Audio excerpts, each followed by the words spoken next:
What does sexting mean to you and your teenager? Find out next on Practical Law. Stay tuned.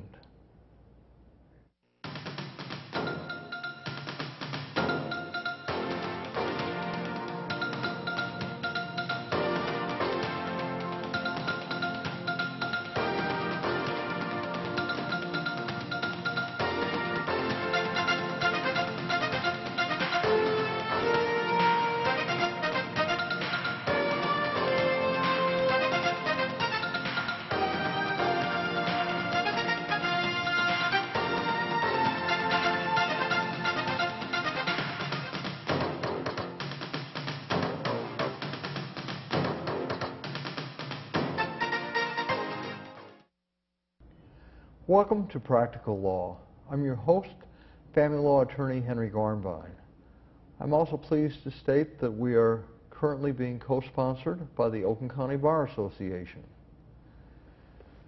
Today on Practical Law, we are going to be discussing an issue in criminal law that impacts upon many, many people, and sadly is an area where there probably should be some legal reform.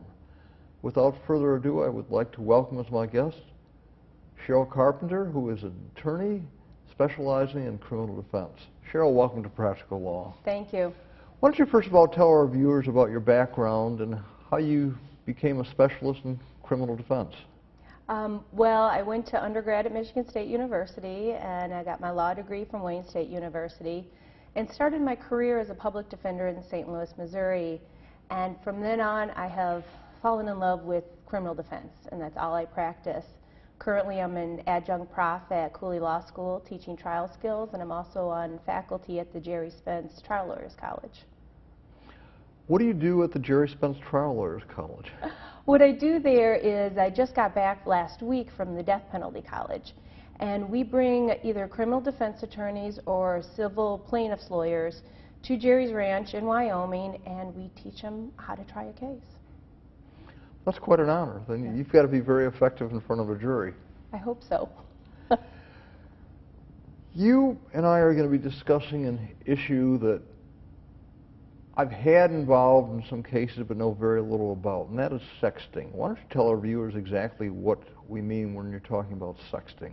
Well, sexting is a term to describe when sexually explicit photographs or messages are sent via electronic device, usually a cell phone. And I guess the question is, in my divorce practice, I have a lot of people who do texting, and there are many sexually explicit messages that are going back and forth. Is that a violation of the law? No, with sexting, the crime is child sexually abusive material. So the object, usually the depiction of it's a minor in a sexually explicit photo. So you have to be 18 or younger.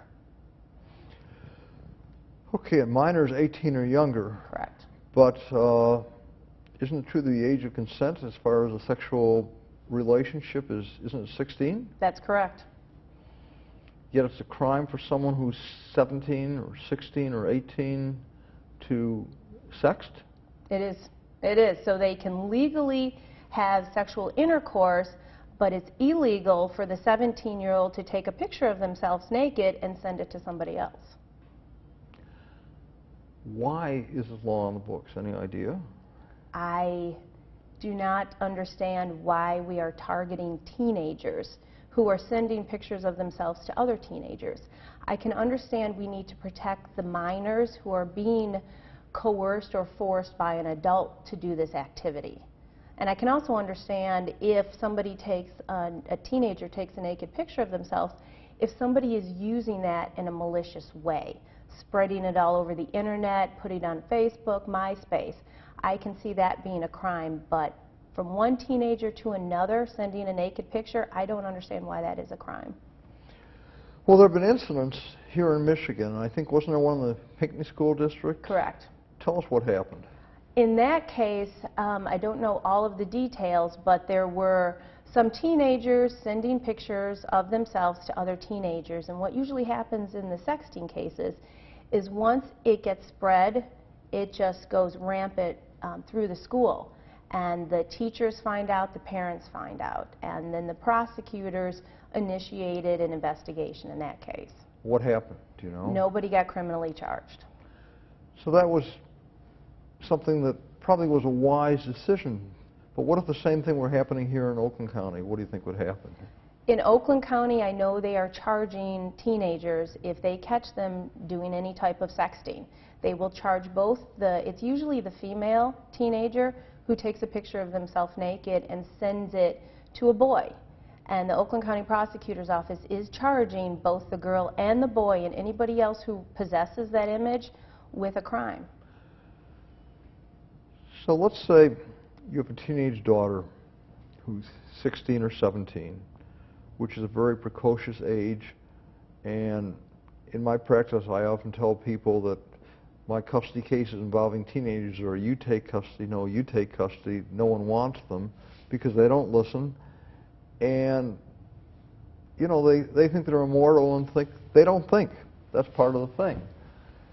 So a 16-year-old daughter texts to her 17-year-old boyfriend. You're saying they both can be charged with a crime even if the boyfriend just receives it on his cell phone or computer? What if he doesn't open it? That's a good question. Well, the girl who takes the picture of herself, she will be charged with manufacturing child sexually abusive material. It's also known as child pornography. That carries a 20-year punishment and lifetime registration on the sex offender list. And then the person who receives the image, if they possess it, and possession is that you have to intentionally keep that photograph. If the boy gets the photograph and immediately deletes it, he is probably not going to get charged. But if he keeps it on his cell phone for a day, he's going to be charged with possession, and that's a 4-year felony. And what if he sends it to his nearest and dearest friend, and who in turn sends it to his or her friends? And, you know, let's face it, in this age of the internet and texting and sexting, things can go viral in a matter of a half hour or an hour, where something that's sent from one person to another, in a matter of minutes, it can be received by hundreds and then thousands. That's true, and that's what happens a lot of times in these cases. And so the person who sends it to his friends, he will also be charged with distributing this information, and that's a 7-year felony. What do you advise someone where this has happened? Have you had cases like this? I have known. I haven't personally handled a sexting case, but if I am the criminal defense attorney and a mom and dad come into my office with their teenager and tell me that has happened, my advice to the parents and to the teenager would be, let's discuss it. Let's sit down and have a discussion about what happened and educate the teenager on the dangers of sexting. Okay, you do that, and hopefully you've done it before the fact. But what happens if it's after the fact? What is your advice to the client who's coming in and saying, my daughter just sent this sexually, or perhaps just a nude photo rather than even sexually explicit photo, to her best friend who happens to be her boyfriend, or even to a close girlfriend? What do you do in that situation? In that situation, I would want to involve all the families, because I think this is a matter for families to deal with. And I would sit down and have a discussion with everybody to make sure that the image wasn't being maliciously used. It wasn't being posted on the internet. It wasn't being distributed to everybody in the community. There is no duty to report a crime that's already happened. There is a duty to report if you think a crime is about to happen, but one that's already happened, you don't have to go to the authorities and tell them about it. But what if it's still on someone's computer and someone could keep sending it? Isn't that still a crime that's continuing? I mean, does that cross a different threshold, Cheryl? That is true. That is a continuing crime, and that's why I'd want to get everybody involved in the